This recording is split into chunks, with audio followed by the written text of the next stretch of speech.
Hello friends, welcome to our channel. போன வீடியோவில் சிந்துவெளி நாகரிகம் லெசனில் ஃபஸ்ட்டு 3 பேஜஸ் பார்த்தோம். இப்போ அடுத்து 3 பேஜஸ் பார்க்கலாம். அதாவது நகர நாகரிகம் ஹரப்பா. அதாவது ஹரப்பாவை நகர நாகரிகம்னு சொல்கிறாங்க.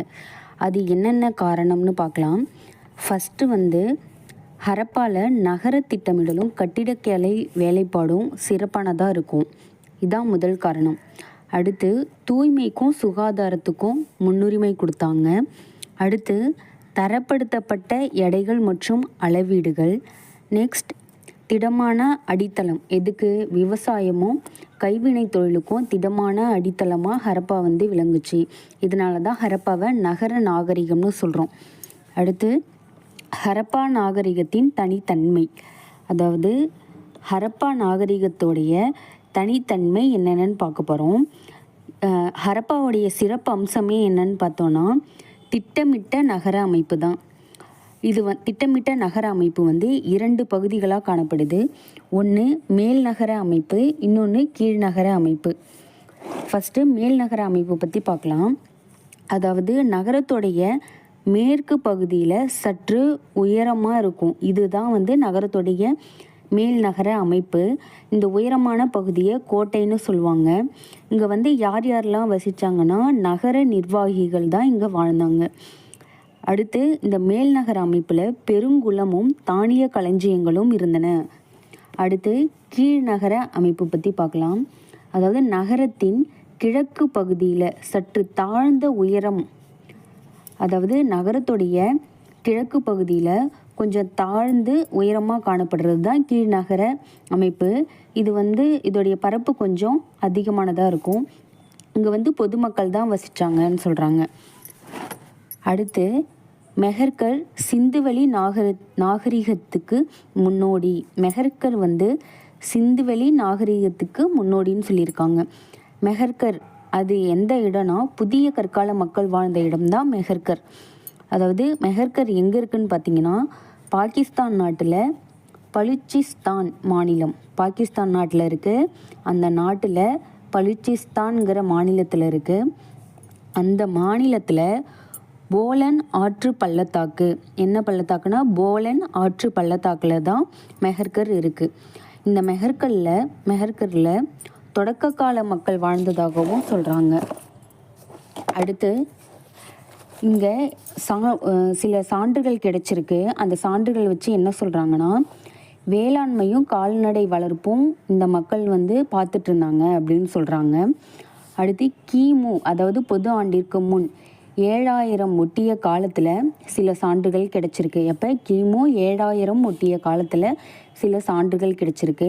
அந்த சான்றுகளில் என்ன சொல்லியிருக்காங்கன்னா இந்த நாகரிகத்துக்கு, அதாவது ஹரப்பா நாகரிகத்துக்கு முன்னாடியே வாழ்க்கை இருந்ததாக சொல்கிறாங்க. அப்படின்னா ஹரப்பா நாகரிகத்துக்கு முன்னாடியே மக்கள் வாழ்ந்ததாக சொல்கிறாங்க. அடுத்து தெருக்களும் வீடுகளும்.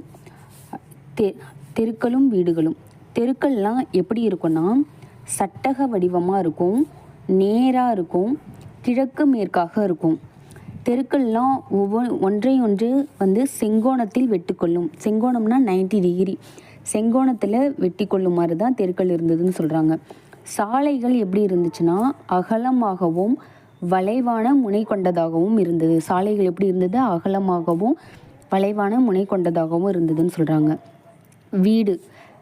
வீடுகள் பற்றி பார்க்க போகிறோம். வீடுகள் தெருக்களுடைய இரு ஓரங்கள்லேயும் வீடுகள் இருந்துச்சு அப்படின்னு சொல்கிறாங்க. அப்புறம் 1 இல்லது 2 அடுக்குமாடி கொண்டதாக இருந்ததுன்னு சொல்கிறாங்க. இங்கே பல வீடுகளில் பல அறை கொண்ட வீடுகளும் இருந்துச்சு. ஒரு முற்றம், ஒரு கிணறு, கழிவறை, குளியலறை, இது எல்லாமே இருந்துச்சு அப்படின்னு சொல்கிறாங்க. அடுத்து வீடு சுட்ட செங்கல், சுண்ணாம்பு கலவை, இது 2ம் கலந்து தான் வீடு கட்டினதாக சொல்கிறாங்க. கூரை சமதளமாக இருந்துச்சுன்னு சொல்கிறாங்க. அரண்மனையும் வழிபாட்டு தலமும் இருந்ததற்கான சான்று எதுவும் கிடைக்கவில்லைன்னு சொல்கிறாங்க. அடுத்து செங்கல் ஏன் யூஸ் பண்ணாங்க அப்படின்னா செங்கல் வலிமையாகவும் கடினமானதாகவும் இருக்கும்.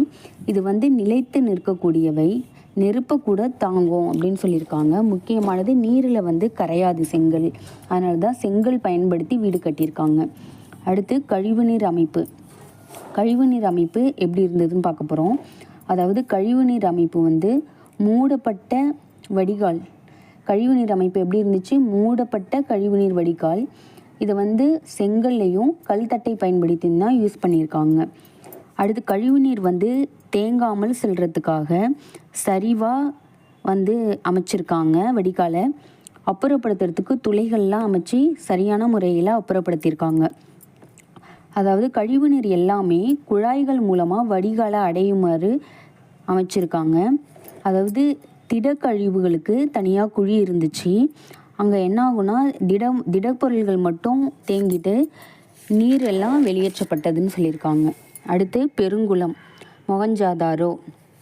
பெருங்குளம் எங்கே இருந்திருக்கு? மொஹஞ்சதாரோவில் இருந்திருக்கு. அதாவது இந்த பெருங்குளம் எங்கே இருந்துச்சுன்னா நகரின் நடுவில் இருந்துச்சு. அது எப்படி இருக்குன்னா அகன்றும் செவ்வக வடிவிலும் இருக்கும். அங்கே வந்து நீர் கசியாத மாதிரி நீர்த்தேக்கம் செஞ்சுருக்காங்க இந்த பெருங்குளத்தில். அந்த நீர் கசியாமல் இருக்கிறதுக்கு என்ன பண்ணியிருக்காங்கன்னா இயற்கை தார்லாம் பூசப்பட்டிருக்கு. இந்த பெருங்குளம் வந்து செங்கல்லாம் யூஸ் பண்ணி தான் கட்டியிருக்காங்க. அடுத்து அந்த குளத்துலேருந்து வடப்புறமாகவும் தென்புறமாகவும் குளத்திற்கு செல்றதுக்கு வந்து படிக்கட்டுகள் கட்டியிருக்காங்க. குளத்தோடைய 3 பக்கங்கள்லேயும் அறைகள் இருந்ததுன்னு சொல்கிறாங்க. அடுத்து கிணத்தோடைய நீரை தான் இறைக்கப்பட்டு பெருங்குளத்தை நிரப்பியிருக்காங்க. உபயோகப்படுத்தப்பட்ட நீரெல்லாம் வெளியேற்றுமாறு வழிவகை செஞ்சுருக்காங்க. இன்றைக்கி நெக்ஸ்ட் 3 பேஜஸ் பார்த்துட்டோம். உங்களுக்கு இந்த வீடியோ யூஸ்ஃபுல்லாக இருந்தால் லைக் பண்ணுங்கள், ஷேர் பண்ணுங்கள். வேறு ஏதாவது சேஞ்சஸ் பண்ணணுன்னா கமெண்ட் பண்ணுங்கள்.